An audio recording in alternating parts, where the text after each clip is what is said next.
হিন্দুত্ববাদী শাসনে ভারতে এবার মুসলমানদের পবিত্র ঈদুল আজহা কেটেছে নিদারুণ কষ্ট আতঙ্কে। তারই অংশবিশেষ তুলে ধরে অনলাইন অ্যাক্টিভিস্ট সাদিকুর রহমান খান বলেছেন, সময় পাইলে ভারতের ঈদের দিনের ভিডিওগুলো একটু দেখেন। বৃহস্পতিবার নিজের ফেসবুক পোস্টে তিনি এই আহ্বান জানান।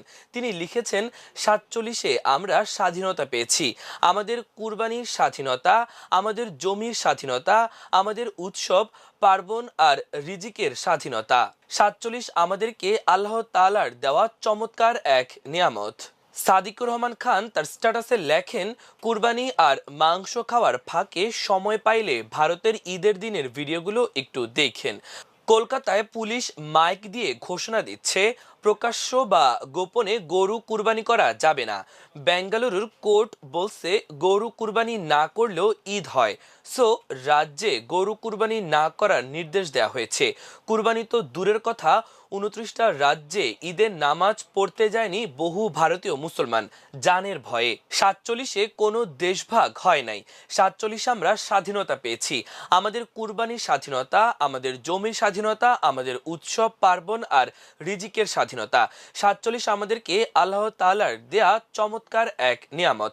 এই নিয়ামতের শুকরিয়া কইরেন, কৃতজ্ঞ হয়েন যে আজ আমরা বা আপনার কুরবানি করা বা নামাজ পড়া নিয়ে ভয় পেতে হচ্ছে না। ঈদ মানেই আত্মীয় স্বজন আর আপনজনদের স্মরণ করা, তাদের জন্য দোয়া করা।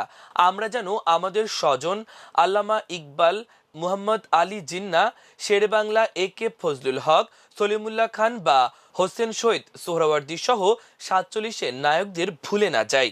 বাপ দাদাদের থেকে আমরা পাই ভিটা, বাড়ি, জমি, তাতেই আমাদের কৃতজ্ঞতার শেষ থাকে না।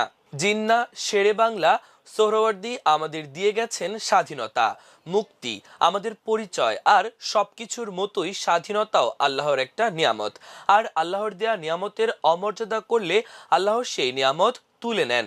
এই পরিচয়, এই পাওয়া আর এই সম্মানের সাথে বাঁচার এই কৃতজ্ঞতা যেন আমরা প্রতি মুহূর্তে ফিল করি। পৃথিবীর সকল মজলুম, স্বাধীনতাকামী এবং ইনসাফের পক্ষের সবাইকে পবিত্র ঈদুল আজহার শুভেচ্ছা।